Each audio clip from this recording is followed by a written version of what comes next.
So if you've been tempted to buy Dune Spice Wars, or you bit the bullet and actually bought it, you might have been quickly overwhelmed. Well, let me tell you, you're definitely not alone. I see Dune Spice Wars attracting three types of players. Fans of the Dune films and the lore in the books, civilization games, or traditional RTS games like Command & Conquer, StarCraft, etc., or any combination of these. I myself am a Dune film and Command & Conquer fan, so that's the angle that I've came into this game with.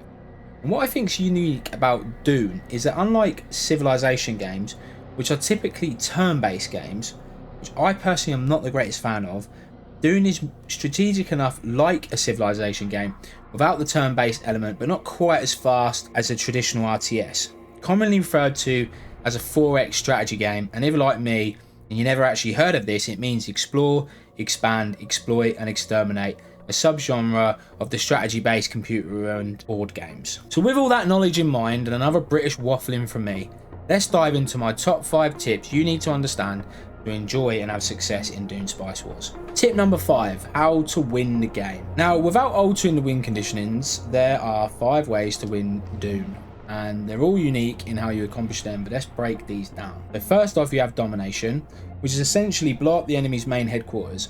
However, unlike in a traditional RTS, there's no obvious cheesy way to do this, and you'll be pleasantly surprised at how quickly you'll be dispatched if you try and march into the enemy's base with a few troops, assuming you actually made it there if you didn't die from the lack of supplies.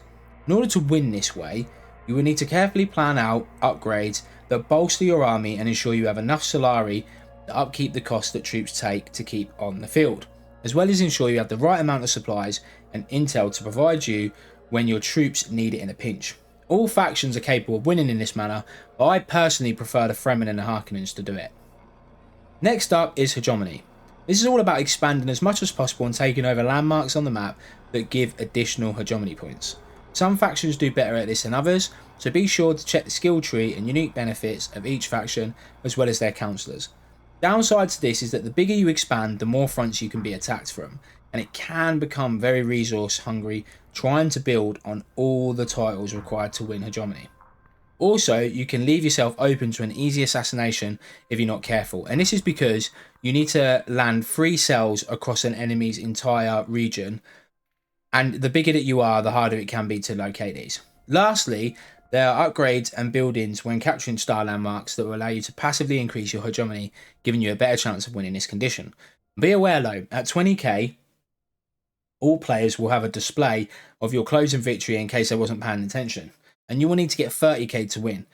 The best factions for this type of win are the Fremen, Atreides and the Ekaz, just because of their advantages to gain in authority, which allows you to capture more zones quicker. Third up is political.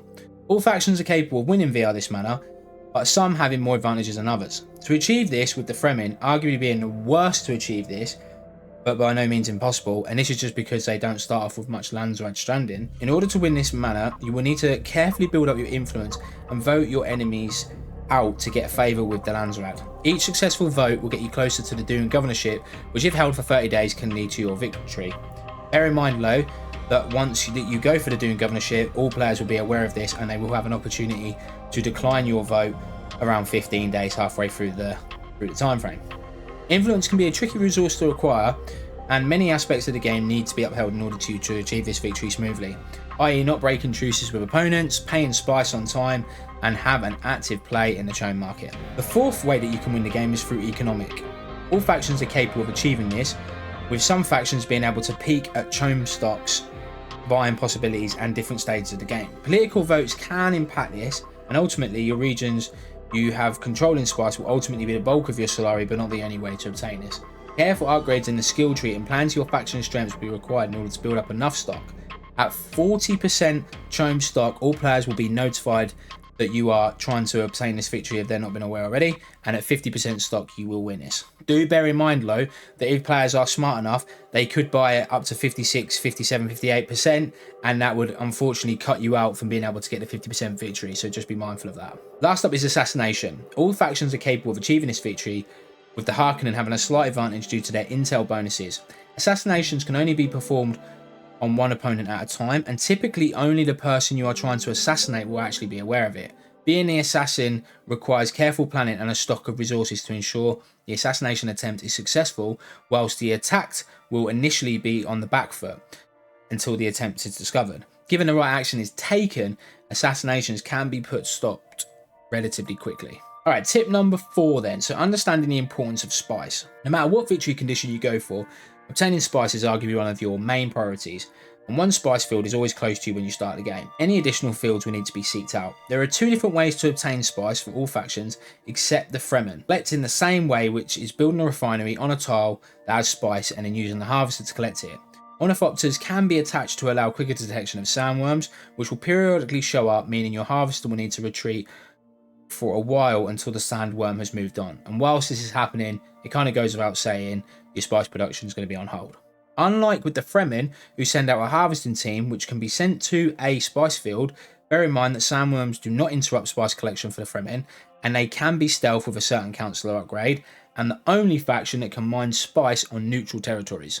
It does go without saying though that any spice field that on a neutral territory that is actually being collected by the Fremen, once a opponent has taken over that field, you can no longer collect spice from it because it's no longer neutral. Tip number 3, everything has a price.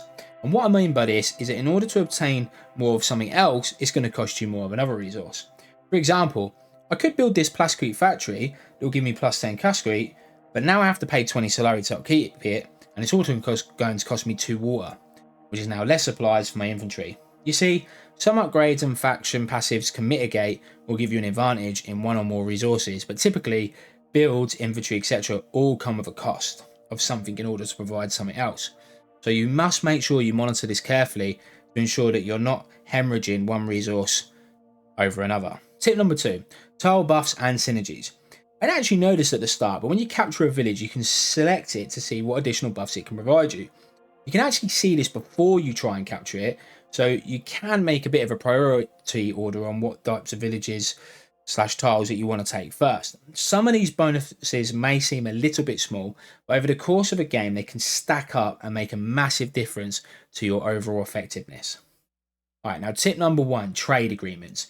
Now this is something I didn't actually know about until a good few games in. When you select the enemy portrait in the top right, you can actually trade materials, etc., which you'll be familiar with because the computer will try and trade with you regularly throughout the match. However, agreements can be made with opponents to give you and them advantages, but without giving away your actual game plan. This works particularly well with computers. If you're getting attacked but have no intention of retaliating, you can request a truce, and typically this is always accepted.